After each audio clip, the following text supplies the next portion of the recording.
Hello everyone, स्वागत है आप सब लोगों का पीसीएस बाई तरुण में। जैसे कि आप सभी को पता है कि हम जीएस वर्ल्ड की टेस्ट सीरीज लगा रहे हैं और किस चीज़ की टेस्ट सीरीज लगा रही है हमारी यूपी के आरओ एआरओ एग्जाम्स की हमारी टेस्ट सीरीज को लगाया जा रहा है। और आज की जो हमारी टेस्ट सीरीज है इंडियन ज्योग्राफी, भारत का भूगोल की ज्योग्राफी की टेस्ट सीरीज लग रही है। लेकिन इससे पहले हम इतिहास की क्वेश्चन की टेस्ट लगा चुके हैं, जैसे कि एंशियंट, मिडेवल, मॉडर्न। और अब आप कहोगे कि आप हिस्ट्री के लगा चुके, नहीं, इतिहास के अलावा हम हिंदी का जो हमारा पेपर होता है, मतलब अब तो पेपर पूरा एक होने लगा है, पर हिंदी के जो क्वेश्चन 60 आते हैं उस पर भी हम ऑलरेडी वीडियो को बना चुके हैं। तो उम्मीद है आप लोग देख रहे होंगे, तो चैनल को सब्सक्राइब वगैरह आप लोगों ने कर लिया होगा।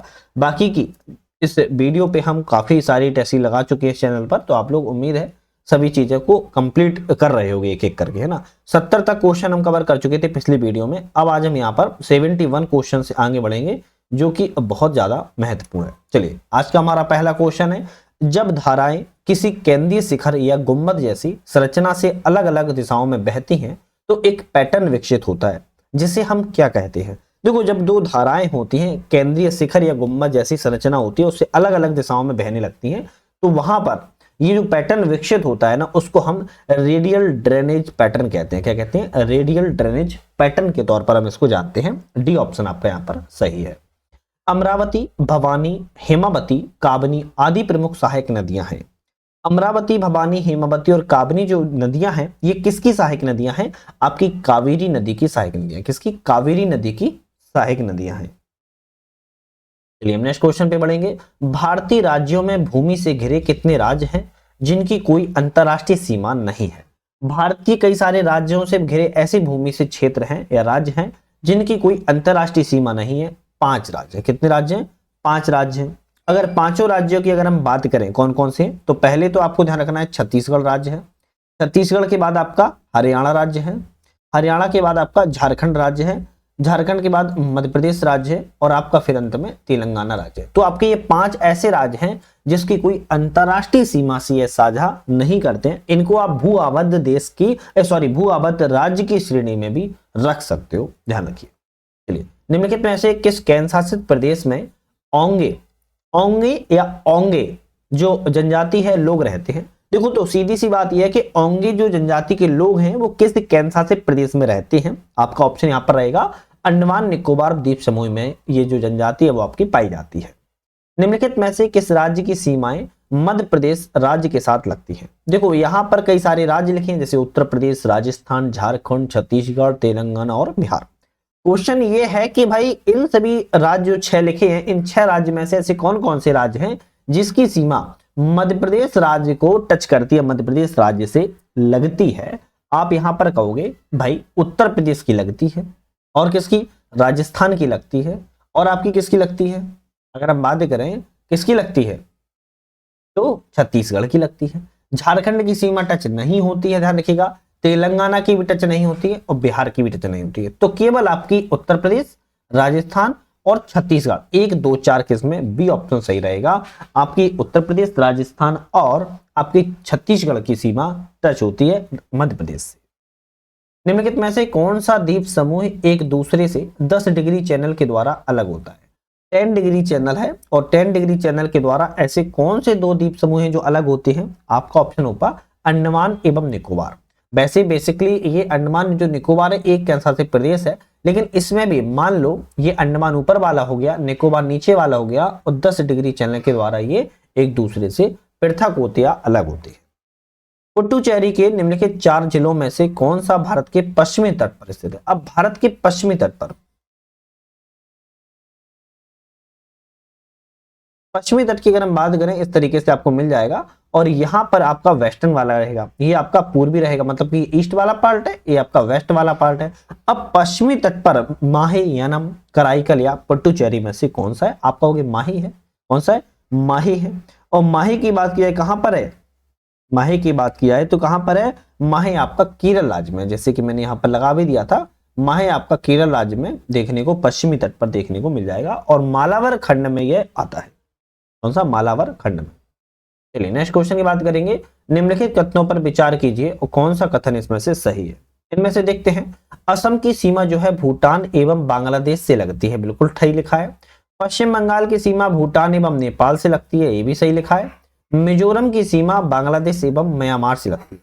तो लगभग आप देखो सभी ऑप्शन यहाँ पर सही हैं, लगभग क्या सभी ऑप्शन सही हैं, तो आप बोलोगे ए ऑप्शन पे टिक लगाना है, 1 2 3 आपके सभी सही है। कर्क रेखा के संदर्भ पर विचार कीजिए और कौन सा कथन सत्य है बताइए। यहां पर जरूर देख लिया करो, सत्य लिखा है सत्य लिखा है, कभी कभी क्या होता है यहां पढ़ा और यहां पर नहीं पढ़ पाए तो गलत हो जाता है, ध्यान रखना होता है इसमें। कर्क रेखा के संदर्भ पर विचार करना है कौन सा, जयपुर कर्क रेखा पर स्थित है, भाई गलत हो जाएगा, जयपुर कैसे हो जाए कर्क रेखा पर स्थित है ना, जयपुर नहीं है।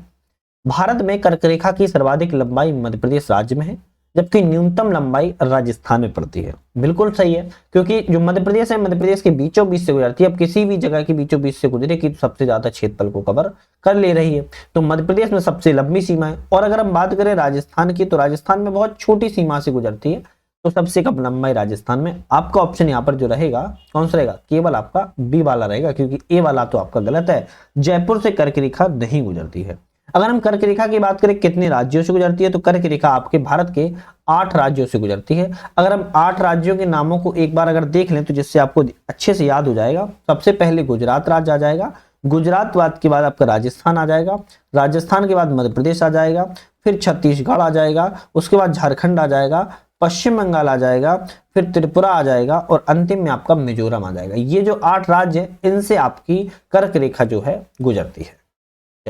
पश्चिमी घाट को स्थानीय तौर पर अनेक नाम दिए गए हैं, पश्चिमी घाट के स्थानीय नामों के संदर्भ पर सम्मिलित कीजिए।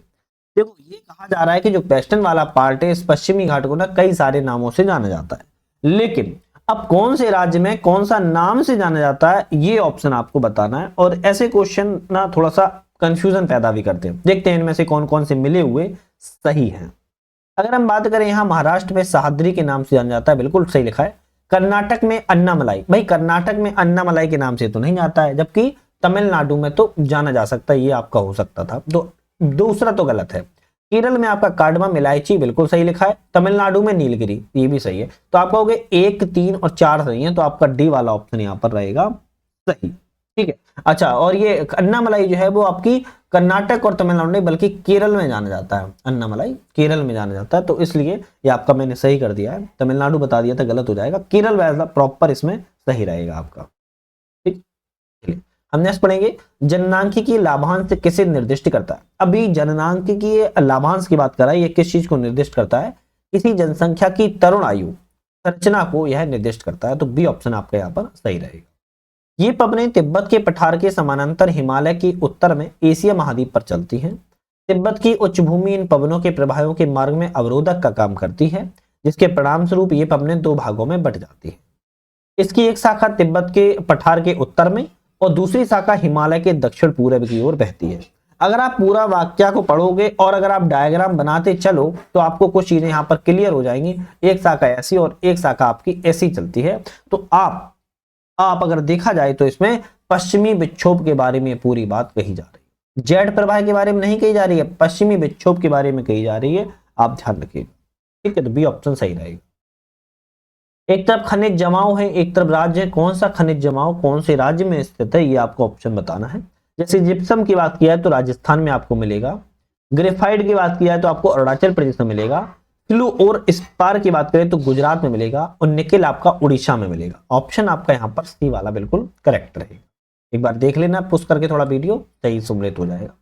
निम्नलिखित भारतीय राज्यों पर विचार कीजिए, बिहार, राजस्थान, मध्य प्रदेश और हरियाणा। चलिए अब इस पे विचार क्या करना था उसको सुनो। भारत की कुल जनसंख्या 2011 की जनगणना के आधार पर राज्यों की जनसंख्या के प्रतिशत के आधार पर उनको राज्यों का आरोही क्रम में कौन सा है सही, तो इनको आरोही क्रम में लगाना है। और आरोही क्रम में अगर लगाया जाए इनको, सबसे पहले आपका क्या आएगा, सबसे पहले आपका आएगा हरियाणा। चलिए तो ए ऑप्शन यहाँ पे लिख लेते हैं, ठीक है। ए नहीं लिखते हैं, यहाँ पे लिख लेते हैं हम एक सेकेंड सॉरी, हम यहाँ पे लिख लेते हैं 1 नंबर, चौथा 1 पे आ जाएगा। उसके बाद कौन सा आएगा राज्य, उसके बाद अगर हम बात करें आपका राज्य आएगा राजस्थान, तो दूसरे लिख लेते हैं। उसके बाद आपका आएगा मध्य प्रदेश, तीसरा लिख लेते हैं। फिर उसके बाद आएगा आपका बिहार। तो 1 2 3 4 मतलब कि 4 2 3 1, 4 2 3 1 आपका बी ऑप्शन सही रहेगा। जनसंख्या के प्रतिशत के आधार पर 2011 की आरोही क्रम में ये है, सबसे कम हरियाणा में है, उसके बाद राजस्थान में है, उसके बाद आपकी मध्य प्रदेश में और फिर बिहार में है। तो मतलब कि बिहार में सबसे ज्यादा रहेगी, बिहार के बाद मध्य प्रदेश में थोड़ी सी कम है, फिर मध्य प्रदेश से कम राजस्थान में और फिर सबसे कम हरियाणा में। क्योंकि अवरोही क्रम होता है तो बढ़ता हुआ लिखा जाता है और अगर आरोही क्रम होता है तो घटता हुआ लिखा जाता है। चलिए हम बात करेंगे नेक्स्ट क्वेश्चन की। एक तरफ क्षेत्र है और स्थानांतरित कृषि है, मतलब खेती है, कौन से क्षेत्र में कौन सी स्थानांतरित कृषि के नाम से इसको जाना जाता है। जैसे पश्चिमी घाट में क्या कहते हैं, कुमारी कहते हैं, चौथे से मिला देंगे है ना। और दक्षिण पूर्वी राजस्थान में क्या कहते हैं, वालतेरे कहते हैं, तो इसको दूसरे से मिला देंगे। उत्तर पूर्वी भारत में बात किया तो झूम कहते हैं, तीसरे में से मिला देंगे। मध्य प्रदेश और छत्तीसगढ़ में बात किया तो ढाइया कहते हैं, तो आपको ये एक से मिला देंगे। आपका ऑप्शन हो जाएगा 4 2 3 1, ए ऑप्शन आपका यहाँ पर सही हो जाएगा। ये सब स्थानांतरित कृषि झूम खेती के प्रकार हैं और ये क्षेत्र के नाम थे।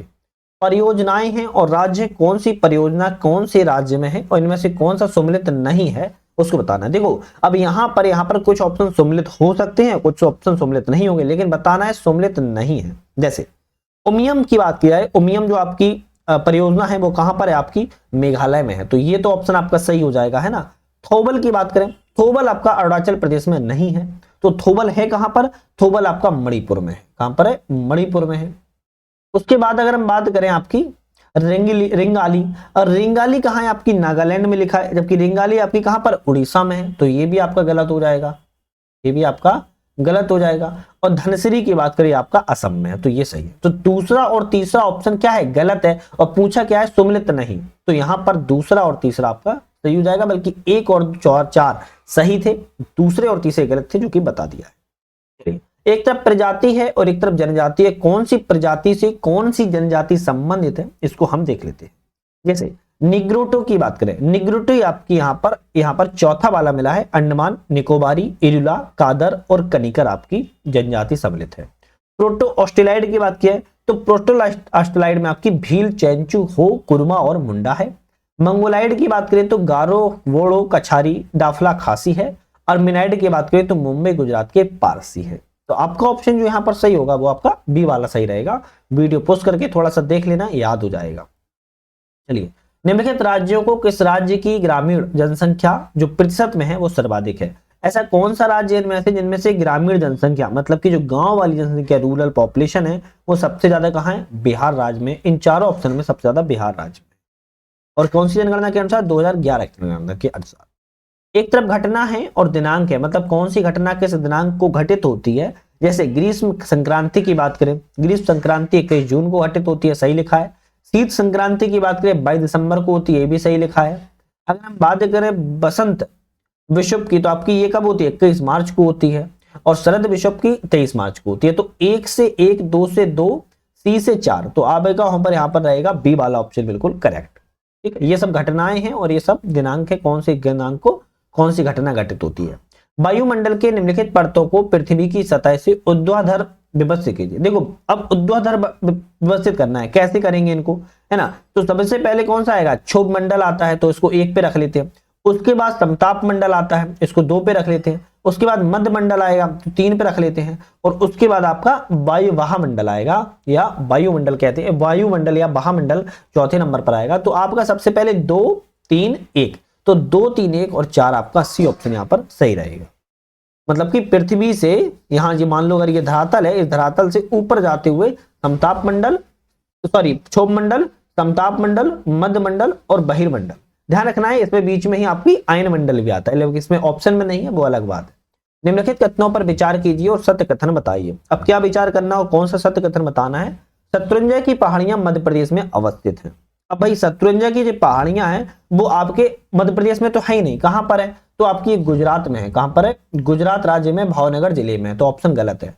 शेषाचलम पहाड़ियां तेलंगाना में अवस्थित है, ये भी गलत लिखा है। शेषाचलम की जो पहाड़ियां हैं वो आपकी तेलंगाना में नहीं है, आपकी आंध्र प्रदेश में। कहां पर है, आंध्र प्रदेश में है, तो ये भी गलत। तो आपका ना तो पहला सही रहेगा ना तो दूसरा सही रहेगा। ठीक है, चलिए नेक्स्ट क्वेश्चन है, सुहागी वर्बा वन्यजीव अभ्यारण्य उत्तर प्रदेश के किस जिले में। सुहागी वर्बा वन्यजीव अभ्यारण्य की बात कर रहा है, उत्तर प्रदेश के महाराजगंज जिले में स्थित है। वर्तमान में उत्तर प्रदेश के यहाँ पर 75% क्षेत्र में साल के जंगल भी पाए जाते हैं, लेकिन सुहागी वर्बा की बात की है तो ये महाराजगंज जिले में स्थित है और ये महत्वपूर्ण है, ध्यान रखिए। मानसून के आगमन और प्रस्थान की तिथियों को उनकी संभावित तिथियों पर सही कीजिए। मानसून का जो आगमन और प्रस्थान होता है उन तिथियों के बारे में बताना है कौन सा सही है। चलिए ऑप्शन नीचे है लेकिन हम यहाँ पर डायरेक्ट मिला लेंगे, आपको याद हो जाएगा। कन्याकुमारी, अगरतला, आइजोल में जो मानसून की आगमन की तिथि है वो कब होती है? वो आपकी होती है कब? 1 जून को होती है। यहाँ पे लिख देता हूं 1 जून को होती है, वैसे चौथा से मिला हुआ है। अमृतसर, गंगानगर, फिरोजपुर, जोधपुर में मानसून के आगमन की तिथि की बात किया तो 1 जुलाई को होती है ना, ये तीसरे से मिला जाता। बेंगलुरु, तिरुवनंतपुरम से मानसून के लौटने की तिथि की बात की जाए आपको 1 सितंबर से होती है, ये आपका लिखा है। और अमृतसर, गंगानगर, फिरोजपुर, जोधपुर मानसून के लौटने की तिथि की बात किया तो 1 नवंबर को होती है। ठीक है, तो यहां पर 1 जून, 1 जुलाई, 1 सितंबर, 1 नवंबर। ऑप्शन जो आपका सही रहेगा यहां पर वो आपका बी वाला सही होगा जहां तक, हाँ बी वाला सही है, 4 3 1 2। ठीक है, बाकी आप इस तरीके से याद कर लेना क्योंकि थोड़ा बड़ा क्वेश्चन है तो आ नहीं पा रहा है। चलिए सम्मिलित कीजिए, एक तरफ क्षेत्र है और खनिज है, कौन सा क्षेत्र कौन सा खनिज के क्षेत्र से संबंधित है और सम्मिलित कीजिए, मतलब कि एक यहां पर सही है, कौन सा है? फुटका पहाड़ जो है वो बॉक्साइट के लिए जाना जाता है, केवल सी वाला ऑप्शन आपका सही है। मसालों का बागान कहा जाने वाला राज्य है, बहुत छोटा क्वेश्चन है, केरल राज्य सभी को ज्यादातर पता रहता है, मसालों के बागानों के लिए जाना जाता है। निम्नलिखित नदियों पर विचार कीजिए, कौन सी नदी जो है पूर्वी घाट से निकलती है। अब देखो बात क्या कह रहा है, जो पूर्वी घाट है ना, इस पूर्वी घाट से इनमें से कौन सी नदी निकलती है? अगर हम यहाँ पर देखा जाए तो नागावली है और आपकी वंशधारा है। नागावली और वंशधारा 2 और 4 आपकी जो है पूर्वी घाट से निकलती है। कौन सी? पूर्वी घाट से निकलती है, बाकी नदी आपकी सॉरी नागावली और वंशधारा पूर्वी घाट से बात करें, इस साइड से निकलेगी, है ना, सॉरी गलती बता दिया है, पश्चिमी घाट माइंड में था, पूर्वी घाट से निकलती है, इस साइड से निकलेगी। और ब्रह्माणी और सुवर्ण रेखा आपकी जो है वो आपकी पश्चिमी घाट या मध्य से निकलती है, लेकिन आपकी जो नागावली और वंशधारा है वो पूर्वी घाट से निकलती है, सॉरी। चलिए नेक्स्ट क्वेश्चन की बात करेंगे, निम्नलिखित कथनों पर विचार कीजिए, कौन सा कथन सही है? इनमें से कौन सा कथन सही है विचार करना है। छोटा नागपुर के पठार को भारत का रुर प्रदेश कहती है, बिल्कुल ठीक लिखा है यहां तक, क्योंकि यहाँ खनिज संसाधन विपुल भंडार है। हाँ, छोटा नागपुर के पठार को रुर प्रदेश इसलिए कहते हैं क्योंकि यहाँ पर जो खनिज संसाधन है बहुत अधिक मात्रा में पाए जाते हैं, बिल्कुल ठीक है। कर्नाटक पठार की चट्टानें आग्नेय अथवा रवेदार हैं, इसमें कहीं भी प्राचीन जीवाश्म नहीं पाए जाते, बिल्कुल ठीक है, क्योंकि आग्नेय चट्टान रवेदार है तो इसमें जीवाश्म को नहीं पाया जाता है, तो आपका 1 और 2 सही है, सी ऑप्शन आपका यहाँ पर सही जाएगा। चलिए नेक्स्ट क्वेश्चन देखते हैं कि अंटार्कटिका में अनुसंधान करने के लिए भारत सरकार के द्वारा स्थापित किए गए प्रथम अनुसंधान केंद्र का नाम क्या है? देखो अब ये पुराना क्वेश्चन पूछ लिया है, अभी हाल ही का पूछता तो भारतीय था, लेकिन यहाँ पर पूछ लिया है कि प्रथम अनुसंधान केंद्र का नाम बताओ। दक्षिण गंगोत्री, क्या है? दक्षिण गंगोत्री है, ध्यान रखिए। और कब स्थापना की गई दक्षिण गंगोत्री? 1983-84 में इसकी स्थापना की गई थी। मैत्री की बात की जाए तो आपकी 1988 में संचालित किया गया था। भारती की बात की जाए 2012 संचालित किया गया। तो ध्यान रखना है ये 3 जो है वो अंटार्कटिका में भारत के द्वारा अनुसंधान केंद्र है, जहां पर R&D होती है, रिसर्च एंड डेवलपमेंट होता है। तो सबसे पहले दक्षिण गंगोत्री, उसके बाद मैत्री, फिर उसके बाद आपका भारतीय भी वर्तमान में कार्यरत भी है। निम्नलिखित कौन सा युगों में सम्मिलित है? एक तरफ नदी है और सहायक नदी, कौन सी सहायक नदी किससे संबंधित है? जैसे घाघरा की बात करें राप्ती से, कोशी की बात करें तो अरुण से, सोन की बात करें रिहंद से, दामोदर की बात करें बराकर से। तो आप ऑप्शन बोलोगे सर चारों ऑप्शन सही है, डी ऑप्शन पे हम टिक लगा देंगे। पर्यटन स्थल है और राज्य है, कौन सा पर्यटन स्थल किस राज्य में स्थित है? चक्राता की बात करें आपका उत्तराखंड में है, हाफलॉन्ग की बात की जाए असम में है, कालिम्पोंग की बात की जाए पश्चिम बंगाल में है, कुफरी की बात की जाए तो हिमाचल प्रदेश में है। आप लोग कमेंट करके बताओ इन चारों जगहों में से चक्राता, हाफलॉन्ग, कालिम्पोंग और कुफरी में से कहां पर घूमकर आ चुके हो अभी तक और कैसा आपको लगा? कहां पर घूमकर आ चुके हो और कैसा लगा? कैसा लगा कमेंट करके बताओ, आप लोग थोड़ा बताइए, कमेंट करके बताइए। आपका ऑप्शन यहाँ पर सी वाला बाकी सही रहेगा, वैसे मिला दिया है मैंने। चलिए नेक्स्ट क्वेश्चन है, निम्नलिखित कथनों पर विचार कीजिए और सत्य कथन का चयन कीजिए। कथनों पर विचार करना है। राष्ट्रीय परिप्रेक्ष योजना जो है एनपीपी जल शक्ति मंत्रालय के द्वारा लागू किया जाता है, बिल्कुल ठीक लिखा है। कैन बेतवा नदी जोड़ो परियोजना को एनपीपी के अंतर्गत लागू किया गया है, दोनों सही है, तो आप कहोगे डी वाला ऑप्शन सही रहेगा। राष्ट्रीय पंचायत पुरस्कार 2024 के संदर्भ पर विचार कीजिए, कौन सा कथन असत्य है? क्या लिखा है? असत्य, मतलब कि अब बताना है गलत ऑप्शन इसमें कौन सा है। राष्ट्रीय पंचायत जो पुरस्कार प्रदान जो समारोह है 2024 में विज्ञान भवन नई दिल्ली में आयोजित किया गया था। ये तो बात सही लिखा है, तो ये तो गलत है नहीं। इसके तहत सर्वश्रेष्ठ ग्राम पंचायत का प्रथम पुरस्कार मान्या चिवाड़ी को दिया गया है। अब मान्या चिवाड़ी आपका कहां पर है, आप कोई बता सकता है तो कमेंट करके बताना। जो मान्या चिवाड़ी है वो किस राज्य में स्थित है बताइएगा। बाकी ऑप्शन ये भी सही है, तो आपका ना ही पहला गलत है ना ही दूसरा गलत है, ठीक है। लेकिन बताना जरूर है ऑप्शन में आपको कौन कहां पर किस राज्य में है।